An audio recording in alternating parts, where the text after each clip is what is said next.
NFL podcast. Wants to find Mark Sessler a new job.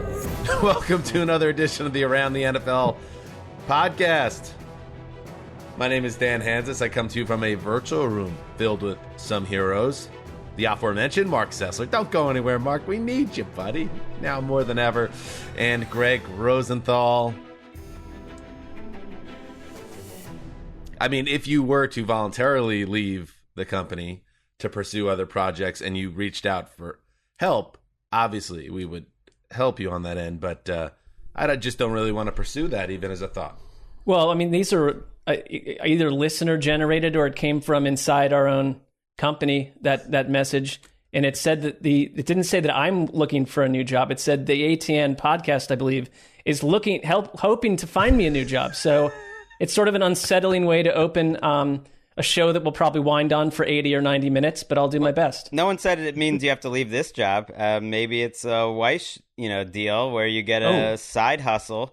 You start working for the Browns, you get that double stream of income, and suddenly, like, the whole Sessler household is just flying. I mean, we know a few people that have worked for the Browns, and they're not far from us right now, Dan. And it also doesn't always turn out well.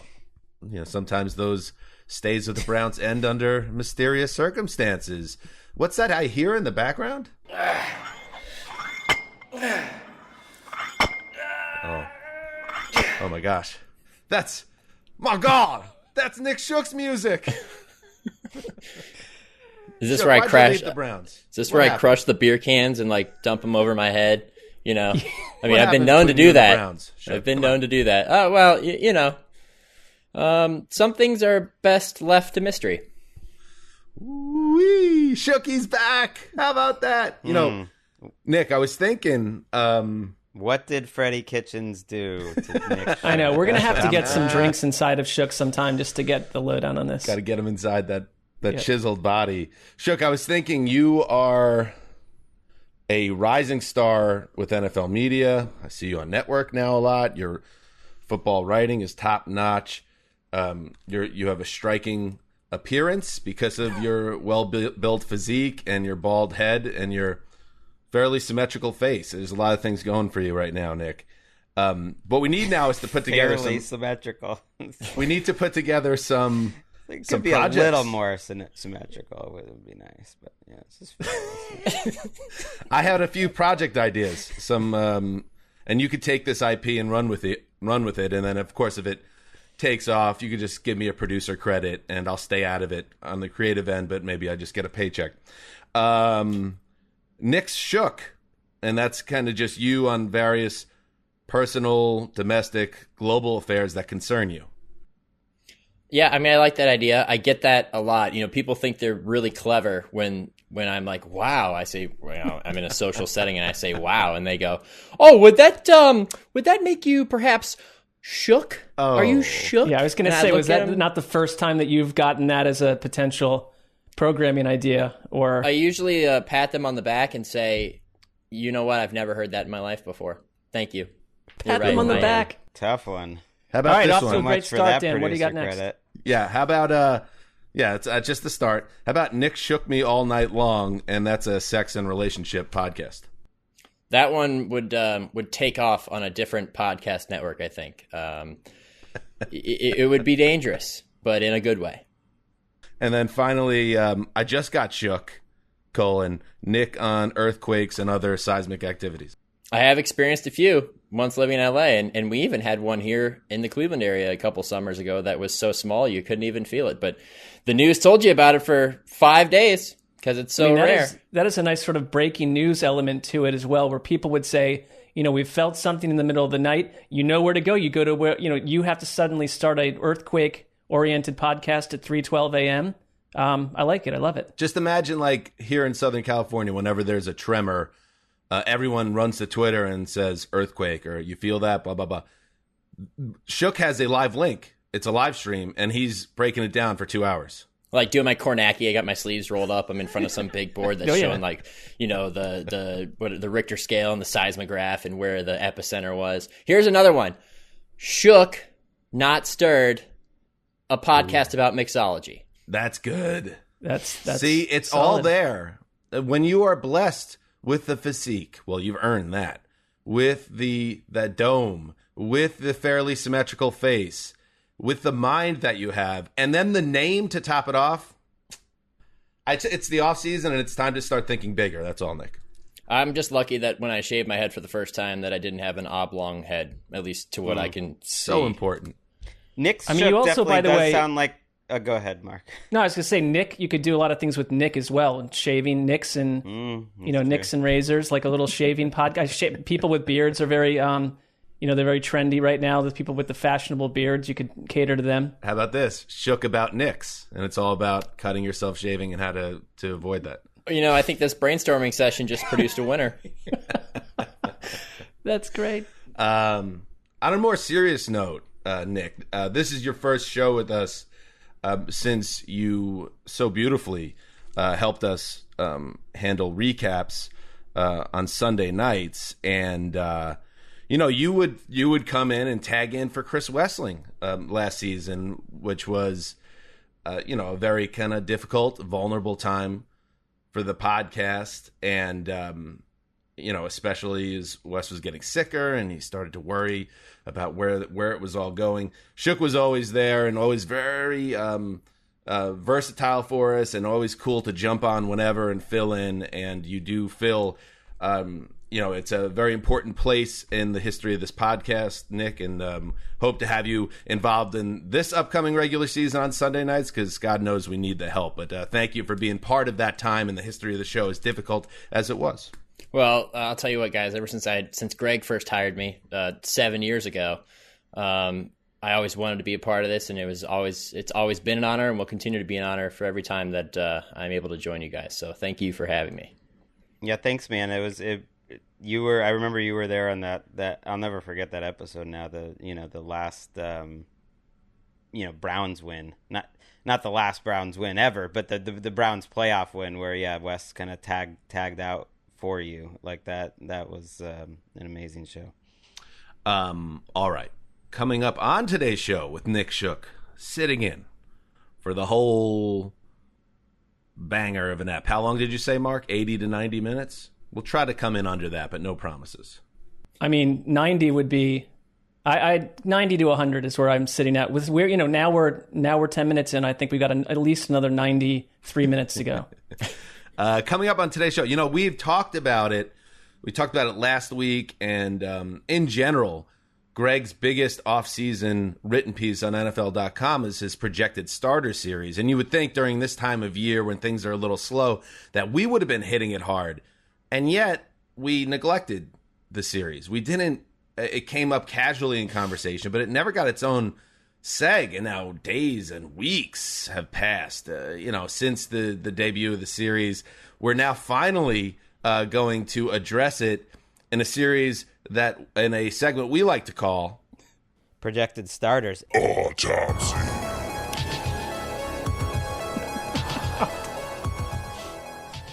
Yes, Projected Starters. Autopsy, where we dig through the corpse of Greg's brilliant series and share some takeaways of our own. Also, slightly grisly, but I think that people are going to enjoy it. Poking the corpse. It took weeks to make up this sound drop, so it was worth the wait. Also, we promised them, you get them. We share some of the iTunes reviews out there at the end of the show. But before that, let's hit the news. I mean, let's face it, the Giants are coming off a worse week than Harvey Weinstein, and they're up by 14 points. That's what we chose for Al. Come on. Granted, it was not Al's finest moment. That would not be his "Do you believe in miracles" moment. It might be the opposite of it. It might be the Unbreakable. It might be the Samuel L. Jackson to Bruce Willis moment in Al Michaels' career. But it might be more like, do you believe in Mike Tirico taking over in one more year? Mike Tirico, hired by NBC several years ago, was always thought to be the heir apparent to Al Michaels. Now we're at a stage where Al is in the final year of his contract. NBC has the Super Bowl. It's in Los Angeles, Al Michaels' hometown. And now here we are in a situation where is Al going off into the sunset? Probably not. Al Michaels loves what he's doing, even at 76 years old. And this report from friend of the show, Andrew Marchand. NBC's Al Michaels has emerged as Amazon Prime's top choice to do play-by-play for its forthcoming exclusive Thursday night NFL package. The Post has learned the courting has already begun, with NBC an active part of the discussions that could include its top production people being part of a potential deal as well. According to sources, Amazon begins its exclusive broadcast of Thursday Night Football next season. Greg, Michaels is the target here, but there's also talk about Joe Buck and Ian Eagle. I love it. There's a weird Jay Leno announces he's retiring in 7 years and Conan's waiting to take over vibe going on. It's another NBC boondoggle potentially here, where Tirico has earned his shot and the old guy is still there, giving Al a final act to his career on a great platform. That feels perfect. I hope it happens.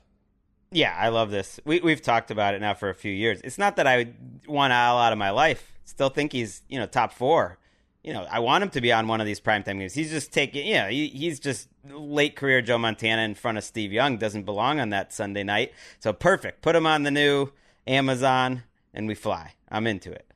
But he'd still do the NBC Sunday night games this year, according to that report. Oh, yeah. So Amazon doesn't start till 2022, so he then would segue pretty naturally. He gets his swan song at NBC. It's in L.A., as Dan mentioned. He gets the Super Bowl, and then he just moves to Thursday night, and Joe Buck doesn't have to work as hard in 2022. Yeah, I mean, Tirico's very much feels like a New England-based Jimmy Garoppolo product, where you thought maybe he's the heir apparent, but the lead guy is just too good and staying around too long. And the thing about Michaels is this: maybe he's not where he was like years ago. For me, he's still like the top of the mountain, and I would love to be his age and still passionate about what one is doing. I think that's there's these announcers that have been in our lives for like our entire lives. It's crazy. I mean, and he's the dude that announces like every sport.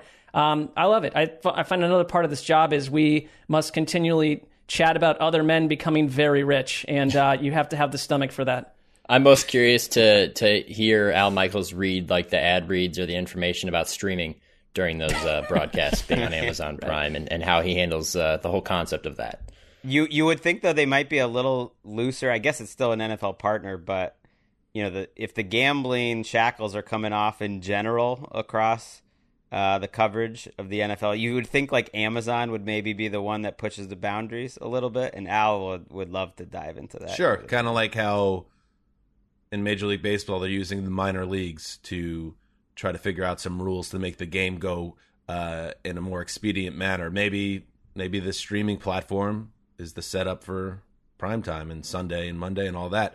I like that, and I hope Al gets that final act. One other little nugget in that, and it's not surprising, but they talked about Nate Burleson as perhaps the partner to whoever they hire as the play-by-play man, which is, again, I think it's like his next ascension. But Amazon is like, we're not going to try to like put a bunch of kids out there. We're going to try to put together a team that is like one of the best teams around. In other news, Lamar Jackson, in his 3 NFL seasons, which of course includes an MVP award, in 2019, he has operated almost totally out of the pistol formation. That's changing, we hear, in June. ESPN.com's Jameson Hensley reports that the offense in Baltimore this season will include plays with Jackson starting under center. Greg Roman, the team's OC, told reporters on Wednesday the change is coming to the team's approach. He doesn't know what the percentage will be or the extent of how much they're going to use it, but they're working on it and evaluating it every day. Shook, why do you think the Ravens are doing this, and do you think this is important or just a June non-story? I think it could jumpstart their passing offense a little bit, and the reason for that is first variety, but secondly the boot opportunities and how well you can get him on the rollout and that sort of situation. It's more natural coming from under center with a run fake and breaking back to your opposite side than necessarily doing the read option type of thing where it's more lateral than it is gaining depth on your rollout. So I think that that's probably one of the goals of going under center. They also have a rushing attack that has proven, in part because of Lamar Jackson's presence in that offense, has proven to be very effective. And coming out of some traditional sets, I think adds more unpredictability and limits teams' ability to potentially stack the box or try to game plan against that running attack. Can't do what you did before the year before. It's like the history of offensive evolution in the NFL. If you do it, you're going to get stuck. Like once you get past the mid-90s to the start of the 2000s, and I think that was part of the Ravens' issue last year. Not that they were bad offensively. It was still a good running game, but they didn't really evolve what they do. You have to change in some way each year, or else it's not going to work. And as long as they don't lose kind of the core of what they do, and it's not like they're not going to use his legs, and it's not like play action can't be effective from under center. It could be more effective, and they're a great play action team. So they need to have a few more flavors to throw out there each week. I mean, I think it was like 2 seasons ago, they were appropriately lauded for bludgeoning teams with their approach. But last year, they didn't have Nick Boyle. They tried to do that again. They were largely successful for parts of the season, but there were all these sideshows that we talked about on Tuesday with, Lamar Jackson saying that the defenses were calling out plays pre-snap. That's the trick with the Greg Roman offense. And he said all offseason, we have to expand. I mean, I will say this, though. The Ravens social media team got a little too excited about the concept of this yesterday and put out, I don't know if you saw this Lamar Jackson pass to Sammy Watkins, and it was like an ultra duck. And all these people were like, why did you put that clip out there? Like, it did not help this messaging on any level. You have to go check it out. You could look at it cynically and say it's a tacit admission that the offense was kind of going in the wrong direction last year, or you could just say, okay, this is smart. Yet, like you guys are saying, you have to evolve. You can't just stay the same way. And imagine if Lamar is comfortable in this and he's got some better playmakers this year, maybe his game takes a jump, and that would be very exciting for the Ravens. In other news, the COVID-19 vaccine. It's very important that we all get vaccinated, and there are some people in our country that don't feel that way, and that is creating a level of tension in our nation. There's always tension in this country, especially if you feel like in the last few years, but the new thing now is the idea of being vaccinated, and the Buffalo Bills are kind of a case study in the NFL. The Bills, let me set it up this way. The NFL, if you get to 85% vaccination on your roster, it allows you to relax some of the restrictions on your team. It just makes life a lot easier for the team, in addition to makes it safer for everyone. But the Bills aren't really talking about it. They don't want to talk about it when they're asked about it. Quarterback Josh Allen and linebacker Tremaine Edmonds did not want to talk about the vaccines. And then Jordan Poyer said, according to the Buffalo News, the following. Real quick, before we start, I'm not going to be answering questions about vaccines, so if you guys can direct your questions all to football, I would love to answer them. All respect. I appreciate it. What's this all about, Greg? What's going on here? I think they have been put in the spotlight because Josh Allen and especially Cole Beasley have been so vocal, and I think Poyer, or a family member, I think it was his wife, it was too.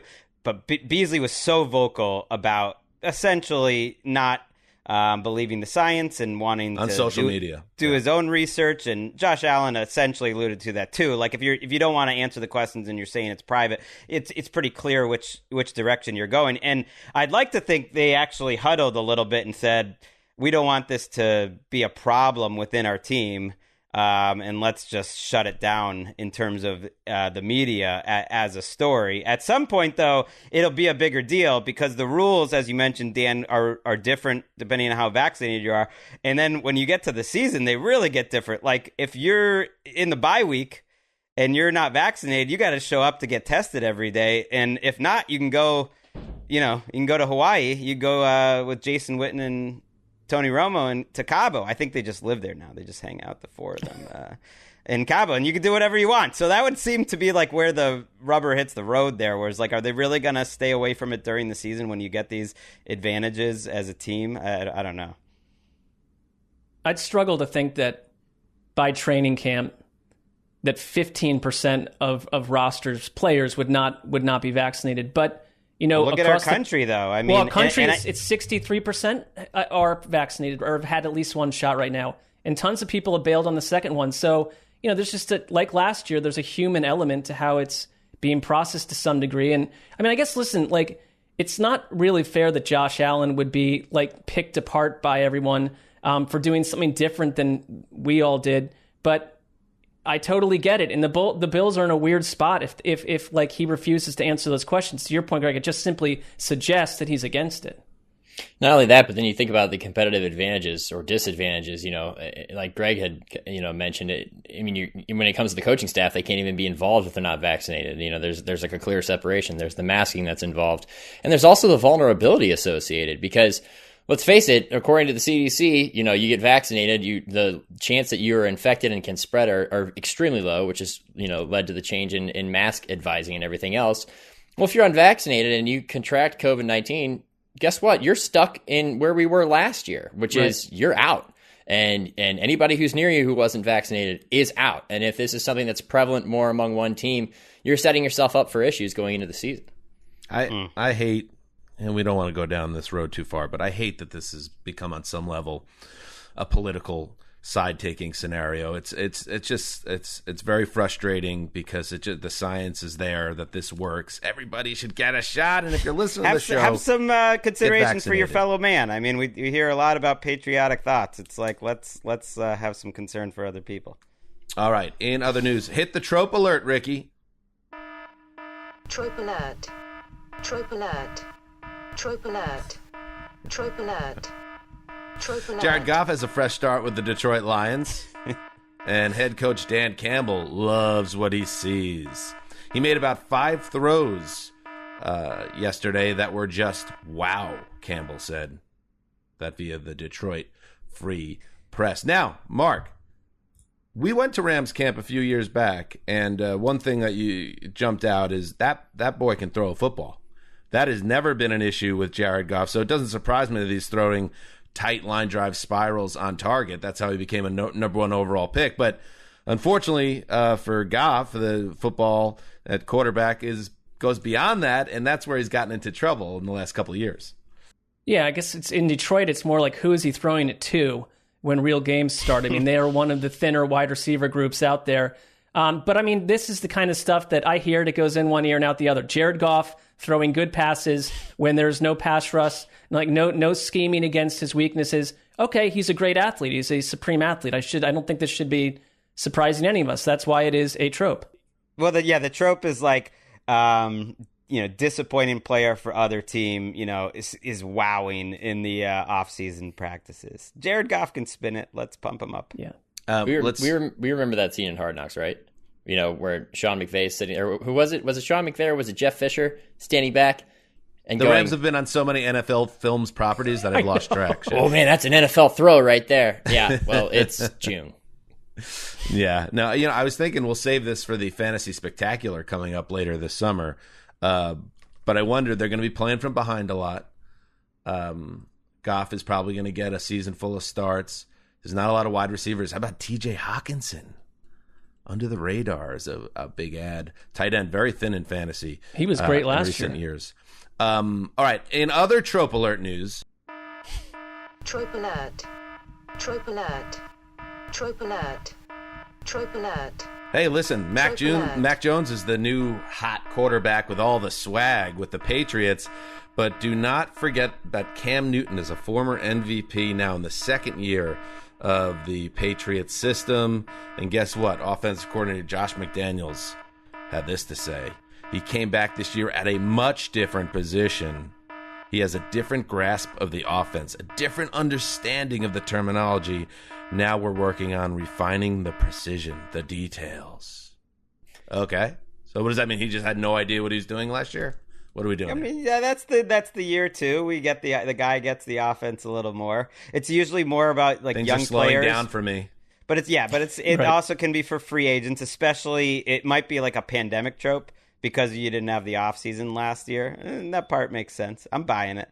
I mean, also, like they're a completely different offense. Like you can read this in Greg's projected starters, but it's a stat that's out there. I mean, no team ran less 2 tight ends. They probably will be, top 3 in the league with that this year. It's not like the same playbook. They got a whole bunch of different players. Finally, sit on that. Finally in the news. Greg, on Tuesday's show, you were just talking about it. We were talking about how I'll see you at the crossroads where you won't be lonely. I'll see you at the I'm gonna miss everybody, especially Uncle Charles. Chandler Jones, JJ Watt, both at the crossroads. Well, popped up that Chandler Jones, maybe connected to some trade rumors. And what did he do? Speaking of trope alerts, he deleted the Cardinals from his social media in its entirety. No more mentions of the Arizona Cardinals on Chandler Jones' social. Greg is looking it up right now. He can't even believe it. He needs to get to the gram right now. What does it mean, Shooky? Is Chandler Jones on the way out? He certainly must be disgruntled. I mean, I think athletes do this 70% of the time solely for the attention, as if they don't get enough. So I get pretty annoyed by stuff like this. But again, we are in June, so we need something to feed the beast. And if we're going to feed a controversy beast, it's definitely somebody wiping stuff out from their social media. Personally, I don't know if this really does mean he's disgruntled or if he's preparing for what could eventually be the inevitable, or if we just have some people who are just scrubbing social media timelines and just happen to look and say, oh, look, he doesn't mention his team anymore. Oh, no. Like, what if I deleted around the NFL writer? Though. No one would notice. What if I got rid of that around the NFL writer out of my bio? Is everybody going to think I'm disgruntled? What if I'm just trying to save characters? I think perhaps David Ely would ping you on Instant Messenger with a few questions, but maybe Jones doesn't like all the pop J.J. Watt's getting as like Mr. Cardinal because, you see him at the Suns game. J.J. Watt immediately is like always tweeting about the Suns and Phoenix sports. He's in the front row at the game, and it's like Chandler Jones is like, what's up with me? What about my shine? What about my shine? I'm scrubbing. There are also some whispers that it could be related to a trade for Julio Jones. Ooh. Jones for Jones. In fact, that came from our friend Jason Zumwalt. He texted us with some concerns about that. So not a report. It's just Cardinal superfan Jason Zumwalt. No, he didn't come up with that out of thin air. He said that, the streets were talking, that he's got his own, chat rooms and areas that he hangs out in where this was becoming a thing. I'm not saying that it's from the Associated Press necessarily, but hey, listen, Chandler Jones in a second for Julio Jones, but I don't know if that helps the Falcons' salary cap-ish. I don't know. Right. I mean, love you, Jay. All right. By the way, if I scrubbed you guys from my social entirely, and then any reference to the ATN podcast, do you think that would earn like a subreddit post or something? Would that get a little pop? Is Dan on his way out? Is he starting his own platform? The Dan Hansis Network?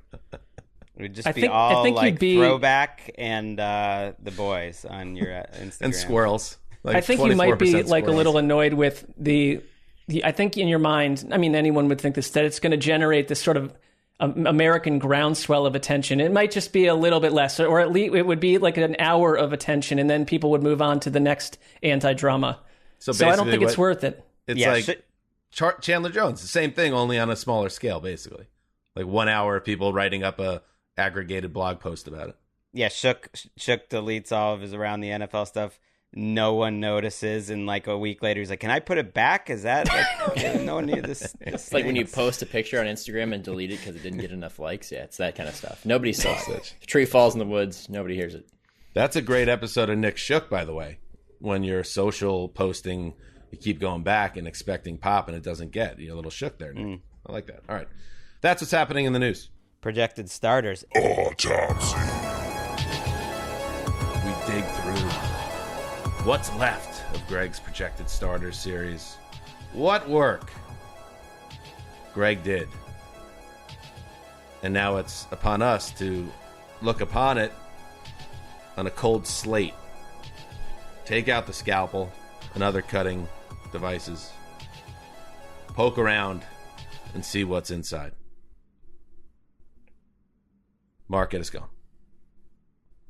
I think one of the most, so it's split up into 8 divisions. And I noted this last week that I think one of the most intriguing entries is the AFC South, because there was a period, when the Texans were rising with Deshaun Watson, and the Colts had Phillip Rivers, and you could look at the Titans as a team that was a Super Bowl threat. And then suddenly the Jacksonville Jaguars got Trevor Lawrence, that you might think that this division, after so many years in the past of having issues, had risen. I think the way that you've outlined what's happened in the AFC South, it's completely different. And I would think the one that caught my attention the most was the Colts. And just for a couple little things, I thought this was imaginative, because you mentioned the quarterback position, and we've talked about Carson Wentz a billion times. But if you want to talk about not a corpse, but someone that's been under the knife a lot, it is Carson Wentz, and his backup is Jacob Eason, who is completely untested. And any one of these teams that lose their starters, you're in fair hot water, and you can make some excuses. But that would be the floor falling out in a division they very clearly could win. And you made a note that why not reunite Frank Reich with none other than Nick Foles. It's too awkward, as you pointed out, but that would be one of the more intriguing things to happen in the offseason if you wanted to generate one more story. The other thing I thought about the Colts, because you noted they just, after years of getting better and better under Chris Ballard, that there's a pause on that. They did not get better this year. And I think if you're kind of casually watching football, you would say, but they have the best offensive line. Hands down, like Carson Wentz is in the best situation because of their O-line. Now, they're not going to get Eric Fisher for, we don't know, it could be weeks. But in general, they aren't the number one offensive line in the league. And you pointed out that they had taken a step back, and who knows where they are this season. Offensive lines are so unpredictable. They were 7th last year in Pro Football Focus, but it's just one of those things that, every play-by-play guy just says, because I don't know, he's heard other people say it. It's they're the best offensive line in the league. No, they really weren't a year ago. They were good. They weren't maybe dominant. And they're counting on, guys to step in right away and do things on both sides of the ball. Kwity Paye has to come in and I think be a factor for them. They lost a lot on the defensive line. I'm not feeling the Colts. You want to keep that in the division, you go to Houston and just look at their backfield. We know the Deshaun Watson situation. We know how they've thrown a lot of stuff at the wall to address that or prepare for plan B. Tyrod Taylor, Jeff Driscoll, Davis Mills, that draft pick. But you want to talk about throwing stuff at the wall and seeing if it sticks. Look at their running back room. There's 7 guys on this list. Not one of them, to me, looks like your potential, the definite lead back, because you got David Johnson, we know how they got him in the trade with DeAndre Hopkins. They signed Mark Ingram. They signed Phillip Lindsay, who might have gotten a raw deal in Denver. And then Nick Caserio pulls one out of his New England bag and signs Rex Burkhead. Not to mention the other 3 guys on the list, Buddy Howell, Dontrell Hilliard, and Scotty Phillips. There's so many running backs in this room and no clear leader or direction. I mean, they could have them all battle it out, I guess, and see which ones survive. But I guess for this type of team, this is the best approach. It's definitely an intriguing, if not hilarious, approach. They were on my list, the Texans. They have 2-15 written all over them if Tyrod's the quarterback. Right. And who knows if he even makes it through the season, and then you start going down the depth chart there. If I feel like Tyrod is not even my goodness. I guess he is high up on their concerns, but there are position groups that I think are worse, compared to league average. I counted 3 defensive players that I know are starting, and the rest of the defense is just total competition. I think if anything, though, I look at the Texans as a team. There's a lot of delusions of grandeur running around inside that organization, but I don't think that extends to the general manager, who went out and signed a ton of people to 1-year deals because it's a patch year, and I think they knew that. And it's they're going to look a whole lot different a year from now and start to get some draft picks back. But it's going to be a really ugly autumn. I'll move over to the AFC West, where Greg had rightly pointed out that there are some questions on that offense, which is, kind of a bummer. You don't want there to be questions about the offense because you have this fantastic young quarterback in Justin Herbert coming off a record-breaking rookie season, but now you have him on a new offense. Joe Lombardi is the new offensive coordinator. The offensive line should be better, but the skill group that is on my radar. Keenan Allen needs to stay healthy here. Hunter Henry's gone. Jared Cook in 2021. Like everyone else, I've been sucked into Jared Cook for a bunch of years, like 2018 through 2020, maybe even before that, 2017 maybe. But at this point, you kind of know what you're going to get. Mike Williams, another guy, very up and down. And, they picked up his fifth-year option. They're hoping he has a big breakthrough year. Josh Palmer there, it's an unproven guy. Julio Jones, as you point out, Greg, makes a lot of sense there, but the Chargers probably aren't going to do that cool thing for their fan base. So this is what you're going to get. They need Keenan to stay healthy. Austin Eckler's got to stay healthy, or this could go sideways. Ooh, yeah. Autopsy. Look underneath the curtain with the chart. I think it's all like writing out of fear of things going wrong for Herbert, because I like Herbert so much, and I've seen them try to rebuild these offensive lines before, and it does all look great on paper. It's a little hard to imagine that they don't improve to average with the personnel they brought in. But I don't know, something always goes wrong. And then this week, Lombardi was talking about that, he thinks Mike Williams is going to have big numbers. That they raised a lot of fantasy alarms, because essentially Mike Williams playing the X is like Michael Thomas in the Saints offense. That's more or less what Joe Lombardi's trying to do. He's not trying to reinvent the wheel. The Saints run a pretty conventional but effective NFL offense. And if Mike Williams is that guy that they're relying on to catch like 90 or 100 balls, I don't know. That just feels like a lot to be counting on. They're not really the same player. And I mean, like Mike Williams, like 2 years ago, led the league in yards per catch. I mean, he had a 1,000-yard season. He's never had more than 50 catches, though, in any year, and he's had some durability issues. So it's kind of a projection to suddenly say he's our Michael Thomas. I mean, we will see. Not only that, but I also worry about their depth, because if there's one team that's been bitten by the injury bug pretty bad on the offensive side of the ball the last 3 to 5 years, it's them.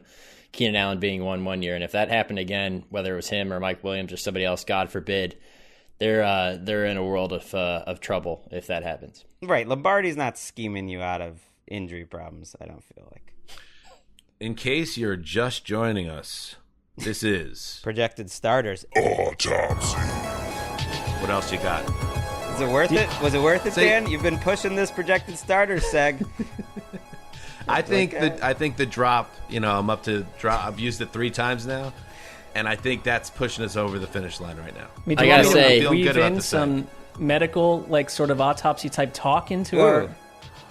I'll throw one in, maybe. Just go for it. All right, Greg. You want to put on your Dr. Michael Bodden cap? Go ahead, in your blue scrubs. Or how about that? Who's that quack that everyone gets on, that everyone retweets, despite him getting fired from the Chargers and kicked out of the NFL and losing his medical license? Yeah, Chowie. Devin Bush is a guy coming off of a major injury, and just because we haven't mentioned his name all offseason, he does strike me as this guy. Like, everyone thinks Devin Bush is already Devin White or Roquan Smith, and they're just like, okay, you're going to get Devin Bush back, and that's going to really help. The history of the Steelers defense at inside linebacker is incredible. It's like, I haven't seen that out of Devin Bush. Like, he is a flashy player that you see with splash plays. I don't know if he's been particularly effective, and he's coming off of a major injury, and that is a thin position for the Steelers. If you want to pick on their defense, their defense was number 1 in DVOA last year. It was a good defense, but they've lost a couple people, and they need Devin Bush to take a big step. And people are just kind of assuming it's going to happen. It's like, I got to see that happen.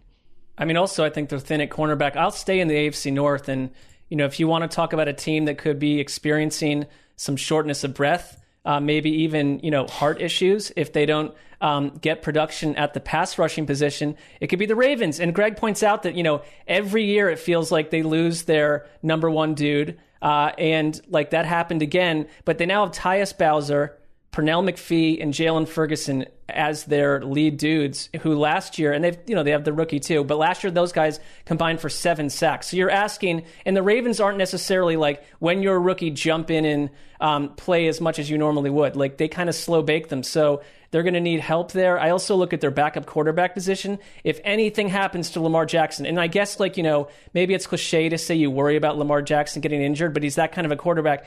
Your backup is Trace McSorley, who I like is maybe a little gadget type player here or there. But I wonder if Eric DeCosta, who is always an active GM, might look for some veterans in both of those spots, heading towards the end of training camp to patch that up. I think we got a glimpse of what the Ravens would look like with Trace McSorley in that Monday night game against the Browns late when Lamar Jackson had to run to the locker room. Thankfully, he is able to overcome the quote-unquote cramps and come back in time to lead them to victory. But you wouldn't want to be caught in that situation. You guys were feeling good when Trace McSorley was out there. He did make like one throw, but after that, it pretty much bogged down. Browns fans were just where they were feeling themselves, and then there comes Lamar running out of the bathroom. Oh, what a day. That really turned into like the game of the year in the NFL. Yeah. Toilet paper hanging out of his pants. Hero ball.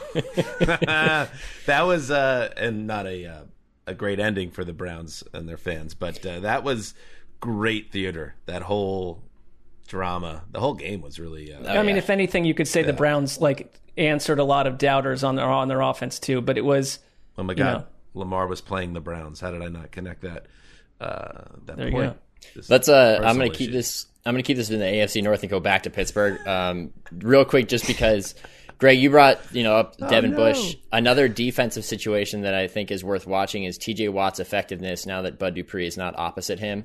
After Bud Dupree got hurt last year, his pressure percentage, according to Next Gen, dropped by like 10%, which was significant because he was way up there. That's your angle. You're the Next Gen guy. That's kind of, you stake that as your corner, your Next Gen.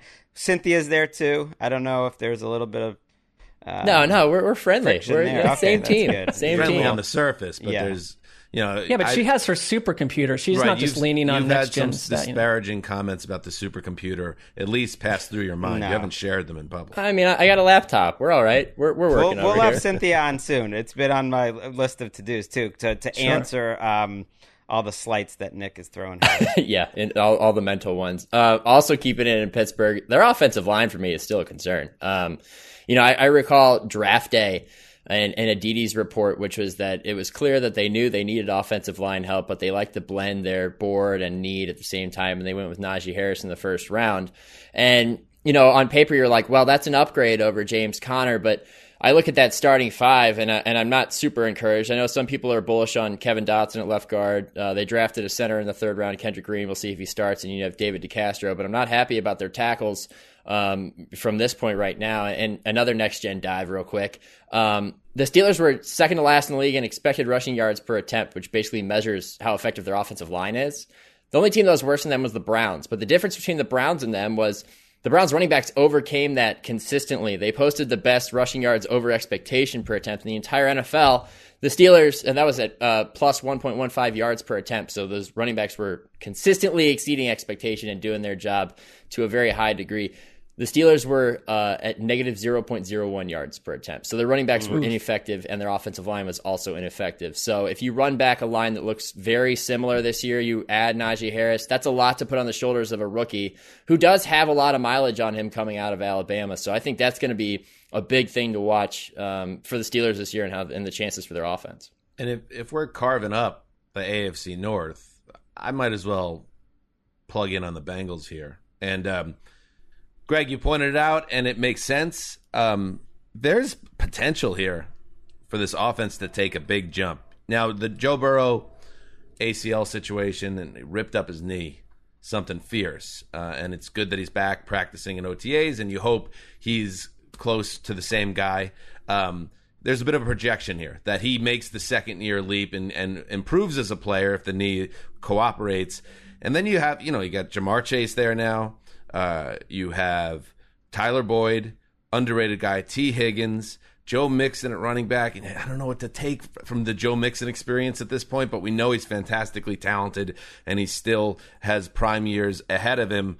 The offensive line, as you point out, Greg, maybe Penei Sewell would have been the guy, a logical pick there. But you know what?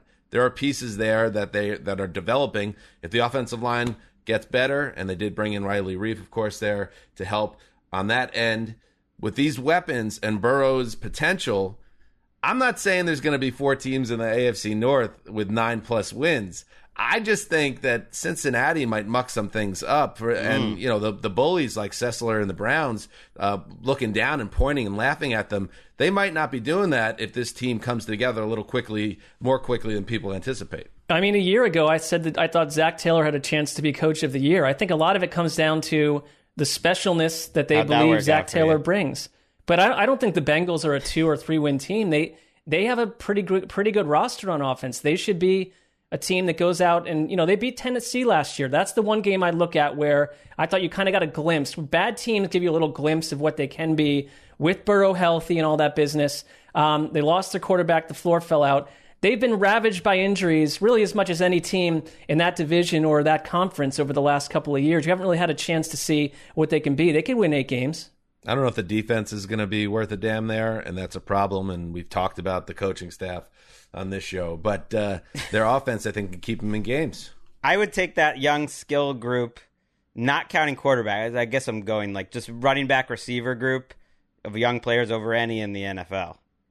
I can't. I mean, Dallas would be in the mix. I mean, there'd be other teams in the mix, but I think I would take that partly because I just love T. Higgins so much, and I'm kind of assuming Jamar Chase is going to be awesome. But I did notice kind of doing this exercise, the Bengals have completely changed their approach of player acquisition. I don't know if it's going to work, but they were the number 1 team in terms of draft and development in the NFL. Year after year, they dominated this stat, which was just how many snaps did you have from players you drafted? They would be far and away ahead of the entire NFL. Now, was that working particularly? It was working okay. They were making the playoffs and losing usually under Marvin Lewis.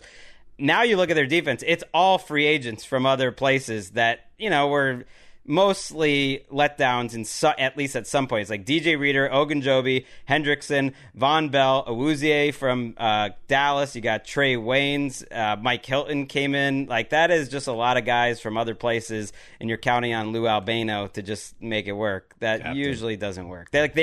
Everyone says the middle class of free agency is kind of dead. It's either star, but except for the Bengals, they are all about the middle class. I'd have to think Green Bay would be up there too, but I can already see a trend, and I can already tell what's going to happen on this show if Cleveland starts out 1-3 or 1-4 or 2-4. It's here we are. Cleveland had one nice season, and everyone's over it. Now it's it's an off season where they're being a little overrated. Now at this point, it's June. People are tired of that.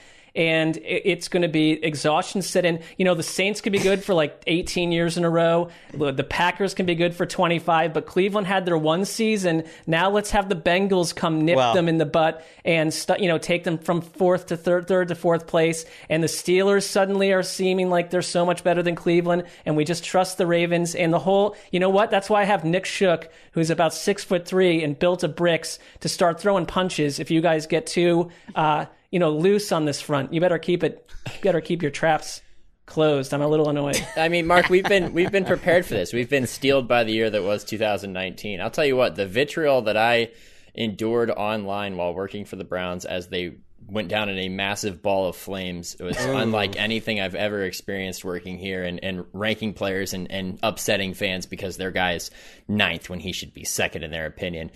So people love for the hype machine to go down and crash and burn. But even if they did start 1-3, it's a long season. Remember, they got blown out in week 1 last year. I'm sure you guys will be totally calm on a Sunday night podcast if they're 1-3. You'll just be, it's a long season, very measured. All your points about us getting on you for the Browns and Mark, those are Thursday show stuff. By then, you'll have calmed down a little bit. I think I'll be too afraid on Sunday nights. We know not to. It all depends. It's all about you got to look in the eyes. You got to see where the Sessler eyes are at before you make any comments at all. But there's being a Browns fan right now. Yes, you have to deal with the expectations. But on the plus side, draft time as an example, it's everyone is just genuflecting at the altar of the Cleveland Browns, that everything they do is genius. So if you're going to get that type of positive buzz around your organization, you got to deal with the expectation heat that comes with it. It's part of the price. I had this very weird dream. I will not take more than a minute on this. Last night, it's one of those ones where you wake up and it's 5:12 in the morning and you have no idea who you are. But I was at an airport with you, Dan, and we were in this insane chase to try to find luggage. And I was trying to get Kevin Stefanski's luggage for him, and I was meant to then take it to the Browns complex, but I couldn't find it, and I kept getting lost, and it was snowing out, and then you were like, hey man, I'm good. We were going to a hotel, and you're like, I found my baggage, so are you good? Can you figure this out? I'm like, I guess so. And I'm walking around with this sort of rather like strange, colorful bag that belongs to Kevin Stefanski, and then the dream ended. I didn't fulfill the journey on any level. What does that mean? What does the dream book say about that? You're Kevin Stefanski's like jockey, his bag boy? I think I was like the guy that would be like, hey, can you do us a favor? Can you just, Stefanski's got to go bring his luggage to the complex and don't forget anything. And I was like, There was baggage everywhere. People were wearing masks, not wearing masks. By the way, you just explained Nick Shook's final day with the Cleveland Browns. That may be true. Stefanski's like, I've got some sensitive materials coming in from Nicaragua. Can you call up Sessler to pick it up? That's the dream book would say that's Mark dealing with the stress and weight of carrying the Browns bag on the national perspective and dealing with the fire from you guys and the pressure, and it's getting to him and it's getting into his subconscious, and the season can't get here any slower. I could not. I think that's well assessed. Buy into that anymore. I have one last one before we. If anybody else jumps in, go ahead, jump in. But Greg, I don't know. Listen, we do a lot of stuff together on television and on this podcast, and so I've heard this a lot, and I've read this now in your piece of record on the 2021 season, upcoming projected starters. I need receipts on this Russell Wilson League MVP promotion. This theory or this thing you've been propagating for months in digital like a print. Sunday night football game where it was like it was a pregame interview, and it was all about in all the media outlets saying how he's never received an MVP vote like that. That was all part of it. Yeah, but your theory here, and correct me if I'm wrong, is that Russell Wilson spearheaded this media narrative. That right? That's what you're saying. You're calling it a promotion that he was running behind the scenes. I mean, yes or no? Yeah, pretty much that he was contributing to I it. Want receipts. He talked publicly about like what an MVP would mean to him, and that he wants to be the greatest in the game, and like that is what he wants. But he was asked about it, I'm sure. Unless you could point. I'm just saying, you bring it up enough that I need proof at this point that he was actually doing this. I don't want to vote. More importantly, I want to win the award, Wilson said, September 25th. I mean, what are you asking me here? He was doing it. He's got the PR arm. I stand by it. I do like you also ended your Seahawks write-up with this little blurb. Also popular with Seahawks fans, any shout-out to their status as a special breed of humanity, more knowledgeable and inexplicable than any other collection of people on Earth. What are you up to over there, Rosenthal? Yeah, what's that about? Just messing around. You also jumped off their corner last year. Yeah. Well, and they didn't. I think it's all connected. Yeah, they didn't like that, and they just like the Seahawks fans. They do have a great Twitter presence. They're smart. They're weird. But they don't like to hear that any other fan base could also have like a smart, weird fan base. They want to feel special. And once you say like, okay, I'm not really feeling them as a Super Bowl team this year, then they come at you. Mark it down, June 3rd, 2021. Greg Rosenthal officially became fatigued with Seahawks and Seahawks Twitter. Yeah, keep the 12s weird. The T-shirt should read. Anybody else before we close out this segment, which by the way has a title, and that title is Projected Starters. Autopsy. It's the rule of fours. Most people think, 3 times you do it, that's the peak comedic efficiency. No, 4, 5, 6, 7, 8. I will say, my girlfriend, which you guys have loved to discuss many times in this podcast in the past, she's in physical therapy school, and last semester she had to dissect a cadaver, which meant that she was studying a lot of images of formaldehyde preserved dead humans and their various tissues. And every time I hear that drop, I just think about looking over my shoulder at her computer screen and seeing nerves and hearts and brains and all these gruesome stuff. Was it a man or a woman that she had to cut open and explore? It was a man, and I'll never forget, she came home one day and said, "Today I shaved the back fat off of a man." Oh. Dan, I have other questions. Dan, why are you laughing? It is like the least surprising thing. That question just disturbed me. I know, me too. It was like it was amazing, and also the least surprising part of this podcast. Like that's where Mark's mind went immediately. And if it is a woman, do you know where I can go to get one? No, I just there are some follow-up questions, but that's for one of your other podcasts, Nick. But maybe could send some questions in. I can't think of a title to loop in dissection of cadavers, but we'll get there. I have one last one, and it's the Raiders. Oh, wow. And their secondary, just because it's not necessarily much different on paper, but my big question mark is Damon Arnett. You spend a high pick on him, and he was a non-factor last year. He dealt with injuries, but after Mike Mayock spent the offseason trashing their defense, and then they put some effort toward it, they drafted safety Trevon Merrick. I need to see. I don't know what to expect from this group. I mean, it's not necessarily that I don't know who is projected to be the starters, but I have no idea what they're going to get, other than that Jonathan Abrams is going to be in the box more, and he already plays like a psychopath, so we might as well, enjoy him being around the ball more. I mean, he might have been their biggest problem in a defense full of them. I'm glad you brought them up, just because I kind of forgot about Casey Hayward. They signed Casey Hayward. He might be their slot guy. But I mentioned, I'm probably basing this on like too small of a sample size and everything, but when I watched Damon Arnett last year, I thought he looked pretty good. I know he did not test out well, and he gave up some big plays, but him and Trayvon Mullen, like, I thought they have shown some things, and young cornerbacks it's tough, man. It is tough to come into the NFL as a young cornerback. And I think both of them actually have flashed a lot. Like, people think they're busts, and I thought both of them have shown some things. So it wouldn't shock me if those two guys improved. Yeah, I definitely like Mullins more than Arnett, but I mean, Mullins has a little bit more of a sample size so far. So it's like, but it's do we interesting. trust Gus Bradley to put it all together? I'm not so sure. All right, good stuff. And check it out, NFL.com/projected starters. It's kind of pretty much evergreen content. You could read it now. Projected starters. Autopsy. That. You could read it now. You could read it a month from now, and you'll kind of be up to date. That's what I told Ali. I'm done until the season. This works as a season preview.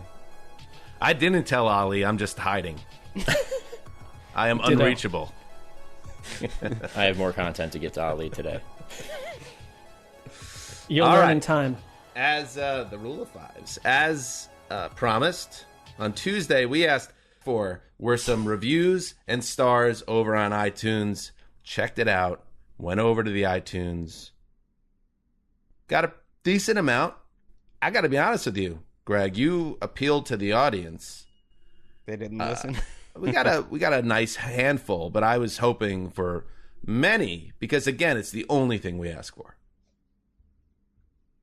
Well, is that true? It's underwhelming. So maybe it's not. Maybe again, guys, adoration, 5 attention, stars. 5 love. stars. Leave a review. That's all we ask. All right, let's get into it. This one from C Elko 3. Love the hosts, not enough Colts, 5 stars. Apparently the way for a small market team to make the pod each week is to sign Teddy Bridgewater. That said, a great podcast, even in the offseason. Up next. Mark Sessler, 2024, 5 stars. I enjoy Mark's Browns fandom, wit, and literacy. Nice comment there, Mark. Oh, I wrote that, you think? Eric Stabe. It's Mark's brother, Eric Sessler. Zach Attack Curie, longtime listener, first-time reviewer. The NFL is lucky to have these heroes making podcasts for them when they could easily break off on their own and bankroll the best independent NFL podcast network via Patreon. Pay the heroes, Slammer. Whoa. Are you listening, employer? Up next, Miss My Uncle Charles. Miss My Uncle Charles. Just here for the Bone Thugs talk. People love that. It was a missed opportunity, Shook, without you on the show. The guys make jokes that I like rap. You like rap even more. And you are a Clevelander. Mm-hmm. So, Bone Thugs, if the floor is yours if you have anything to say about them. Well, I will say this, and this is going to date myself, but Bone Thugs was hot when I was like a kid. Well, I know that, but I would think you maybe listened to him at some of course, point. Absolutely. No doubt about it. Not so much in the last couple of years, but they're definitely in the rotation every once in a while. That was lukewarm. By the way, there's Bone Thugs is great! There's no kind of joshing you about your rap enjoyment. It's just simply pointed out on the show, Greg likes rap. Yeah. It's factual. I like some of it too. Not at your level. I like lesbian indie rock too, but that doesn't get its own little pop. It doesn't, and maybe it should. All right, up next. Favorite podcast ever from MH Class of 83. June 2021, and I listen to a fair amount of podcasts, mostly football. Great NFL insight with just the right levity. The different personalities bounce off each other perfectly. Erica. Ricky, jump in here. Erica is the finishing touch, occasionally bringing them all back to earth without any damper on the amusement. Go, Erica. I hope this podcast carries on just as it is for my lifetime, if the universe would be so kind. All the best for healing. Heart, all of you. Wow, that was so nice. Well, that was very nice. Why do we not assume that Erica wrote that when you're immediately suggesting that a Pro Mark one was written by myself? Up next, Smart with NFL, woke ideology. 2 stars out of 5. Smart NFL analysts, if you brush off the woke rhetoric they spew when they veer away from sports, I can't stomach the ignorance on real-world matters.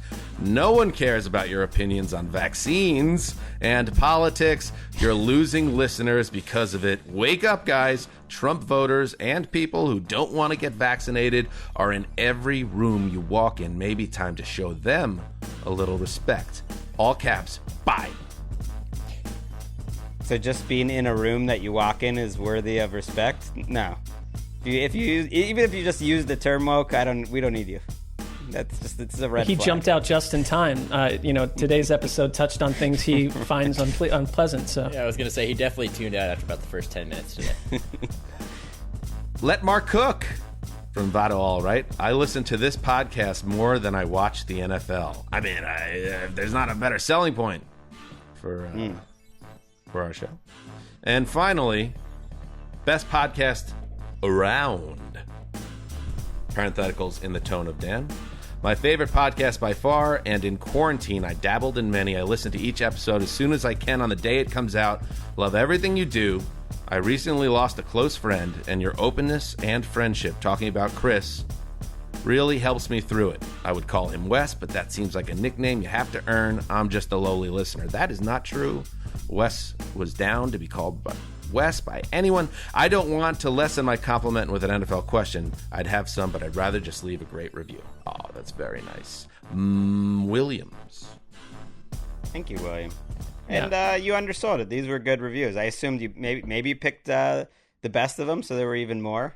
But good job. I think we can do better. Maybe come back strong again. And we'll do it again some other time. Yeah, that we call for more reviews. Send us your reviews, and we will read them on the air potentially. All right, Shook. Oh, before we say goodbye, Ricky, something very exciting. Speaking of vanity projects, you have something to share. Yes, so the broadcast, my podcast that I do with Emma, got signed by All Things Comedy. So we're going to be on the ATC network. Woo. Well done, Ricky. All right. Big time. Really excited. So if the ATN listeners want to do me a little favor and go over there and subscribe or check out an episode, there's episodes, actually not Nick, but everyone else in here that you guys have your own episodes, and they're great. We wrote a funny script where Mark read basically him going crazy and getting a huge tattoo of Baker Mayfield after they win the Super Bowl. So a little foreshadowing about what life would be like. I think it's great. But yeah, I'm excited. Congratulations. Wait, so you're now being paid now for the show, correct? Well, yeah, ad sales potentially. Any retroactive kickbacks to the people Not yet that is, I think the between the lines there. Yeah. All right, well, but yeah, coming, Mark, though. if you go, pump up your own episode, I can work something out for you. okay. Venmo him like very $12 proud of or you. something. When the Browns do win the Super Bowl, we should have a listening party to that episode. Compare it with reality. It'll be fun. Good That'll be job, great. Ricky. Congratulations. Thank you. Hard work So pays off. excited. Really excited. Check Thanks, out the guys. broadcast. Check out JRVP. Check out the Throwback Podcast. My buddy Bob, who I do the show with, kills me. He absolutely destroys me for never promoting the show. And I say, listen, I like to keep my world separate whenever possible. But since everyone else is getting their plugs in, I will mention it, and I'll make sure he knows that I did. And the listeners will as well, I imagine. Well, let's Ricky, give Bob's show a pop too, because my kids were literally, I'm not exaggerating, counting down the days before Lego Masters came back. And we had that DVR'd. Bob's working on Lego Masters. We had it DVR'd, and first thing, get home from school, that's a total hit, and I think our Lego house too. Masters house. Yeah, I like that. Bob is a producer on the show, and he works very closely with Will Arnett, the host. I can't share any of the stories that I've heard, but it's very interesting to learn what goes on inside the Hollywood machine with someone on the edges of the Illuminati. Now, you wouldn't think Arnett was on the edges, but he's there. Exclusive club. Whoa. I'm intrigued. That was insane. What, did I oversell it? It's just, it's you get a good peek into the show business world. I was kind of wondering, like, the photos of him with all the Legos behind. I'm like, how did he get that? You got to do some bartering behind the scenes, to make that happen. Which any Illuminati people out there, I'm willing to have a conversation. Oh, Ricky, this is not a good look for you. No? What, you'll give up anything to be inside the circle? Yeah. Your quest for fame is just endless. It is. And it's leaving a path of destruction in its wake. Like, what do I have to do to get a yacht? Like, could it be that bad? Just ask Dad. That's your quickest route. All right. Yes. Check out Ricky's show, The Broadcast. Hey, you, Greg. Yeah. And Nick Shook, you've done it again. You've said it all. And thank you for joining us today. And look forward to having you on the show again soon. And, of course, during the regular season as well. Yeah, certainly. Love being on. Love being around you guys, even though, we're remotely, not quite hanging out in LA. But, it's been a blast as always. So thanks. Thanks, getting Shooky. there. Yep. Thank you, Shooky. All right, this is Dan Henza signing off for the Quiet Storm, the old boss, the unshookable Nick Shook. What did I figure? I had like a really bad nickname that everyone hated. Now I'm forgetting it. Damn it. All right, we'll come back. It was something inappropriate, like the pipe. The pipe. Oh, the pipe. Yeah, the pipe. The pipe. Did not catch on. Trying to get this pipe. Ricky Hollywood. Check out the Around the NFL broadcast Friday on the network right after Good Morning Football. Until then, heed the call.